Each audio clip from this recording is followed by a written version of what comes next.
बच्चों, कैसे हैं आप सब? आशा करती हूँ आप सब अच्छे होंगे, स्वस्थ होंगे। तो आइए आज हम बढ़ते हैं हिंदी व्याकरण का पाठ 4 अपठित गद्यांश। अपठित गद्यांश का तात्पर्य ऐसे अवतरणों से है जिनका संबंध पाठ्य पुस्तकों से नहीं होता। इनमें छात्रों की बौद्धिक क्षमता, सामान्य ज्ञान और स्वतंत्र अध्ययन की परीक्षा होती है। कि ऐसा मानसिक व्यायाम है जिसमें विद्यार्थियों में तर्क शक्ति और मौलिक अभिव्यक्ति क्षमता का विकास होता है। ये गद्यांश समाचार पत्रों अथवा पत्र पत्रिकाओं आदि से लिए जाते हैं। इन्हीं अवतरणों से संबंधित ऐसे प्रश्न पूछे जाते हैं जिनके लिए अन्यत्र कुछ खोजने की आवश्यकता नहीं होती। अपठित गद्यांश से संबंधित प्रश्नों के उत्तर लिखने से पूर्व गद्यांश को एकाधिक बार ध्यान से पढ़ना चाहिए। भावों को समझने के पश्चात इसके महत्वपूर्ण बिंदुओं को रेखांकित करना चाहिए। दिए गए प्रश्नों के उत्तर मूल गद्यांश में ही ढूंढने चाहिए और अपनी ओर से कुछ जोड़े बिना अपनी भाषा में उत्तर लिखने चाहिए। उत्तर सरल और संक्षिप्त हो, इस बात का खास ध्यान रखना चाहिए। यदि रेखांकित शब्द का अर्थ पूछा जाए तो गद्यांश के प्रसंग के अनुसार ही अर्थ लिखना चाहिए, क्योंकि कुछ शब्द अनेकार्थक भी होते हैं।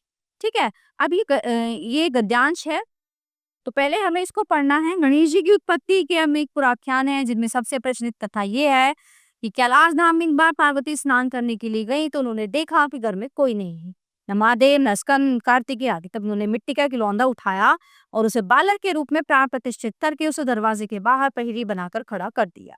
ठीक है, थोड़ी देर बाद भगवान नीलकंठ पधारे, लेकिन पहरी बालक ने उन्हें भीतर जाने से रोक।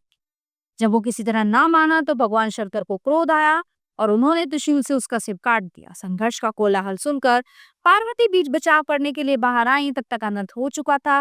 पार्वती को इस गण की मृत्यु से दुखी देखकर भगवान शंकर एक नजवात हाथी का सर काट कर लाए एवं उसे गण की गर्दन पर प्रत्यारोपित कर दिया। वही बालक शिव पार्वती के सर्वाधिक प्रिय पुत्र गजानन के नाम से कालांतर में विख्यात हुआ। ठीक है, अब हमें क्या करना है, हमने गद्यांश पढ़ा, फिर हमें जो ये प्रश्न है इनके उत्तर जो है हमें देने हैं। अब देखिए पहला प्रश्न क्या है। पहला प्रश्न है, पार्वती ने किसको बालक रूप में प्राण प्रतिष्ठित करके दरवाजे के बाहर पहरे रूप में खड़ा कर दिया। दूसरा प्रश्न है, बालक ने किसको अंदर जाने से रोका। ठीक है, किसे।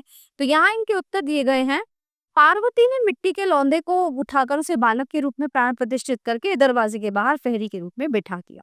दूसरे का उत्तर है, बालक ने भगवान नीलकंठ को अंदर जाने से रोका। तीसरा प्रश्न है, अवतरण का उपयुक्त शीर्षक लिखिए।